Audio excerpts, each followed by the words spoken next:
और कोई भी आचार्य गुरु महामंडलेश्वर जी यदि हमारे सिलेबस के आधार से यानी हमारे पवित्र सद्ग्रंथों में वर्णित ज्ञान को हमें बता रहा है तो वो ज्ञान है सही। और जो इन पवित्र सद्ग्रंथों में वर्णित ज्ञान के विरुद्ध ज्ञान दे रहा है, अर्थात जो सिलेबस से बाहर, पाठ्यक्रम से बाहर कोई टीचर, कोई अध्यापक पढ़ा रहा है, तो वो उसका ज्ञान सही नहीं है, उसका ज्ञान सिलेबस अनुसार नहीं है, पाठ्यक्रम के अनुसार नहीं है।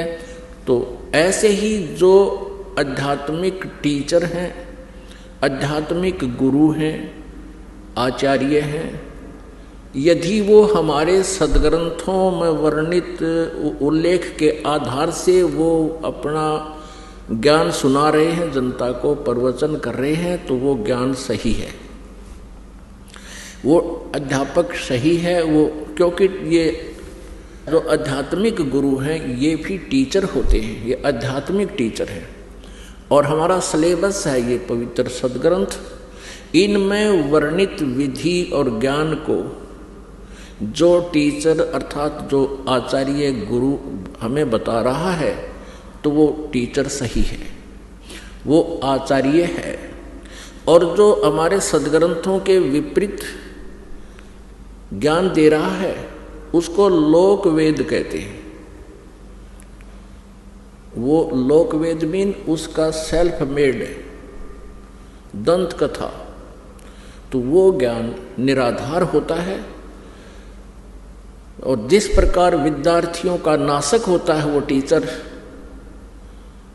जो सिलेबस से बाहर का ज्ञान उनके अंदर फीड कर रहा है, ठीक इसी प्रकार वो आचार्य आध्यात्मिक टीचर, आचार्य गुरु, वो शत्रु है उस मानव समाज का, श्रद्धालुओं का, जो उसके ऊपर आश्रित हैं और वो सद्ग्रंथों के विपरीत ज्ञान दे रहा है।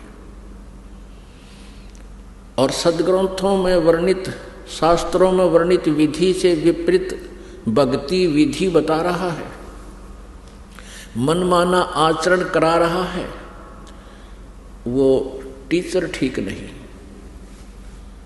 वो आचार्य ठीक नहीं, वो शत्रु है आप जी का। अब ये निर्णय करना पड़ेगा कि कौन आचार्य ठीक ज्ञान दे रहा है और कौन गलत दे रहा है। श्रीमद् भगवत गीता अध्याय नंबर 16 के श्लोक नंबर 23 और 24 में स्पष्ट किया है गीता ज्ञानदाता ने कि जो शास्त्र विधि को त्याग कर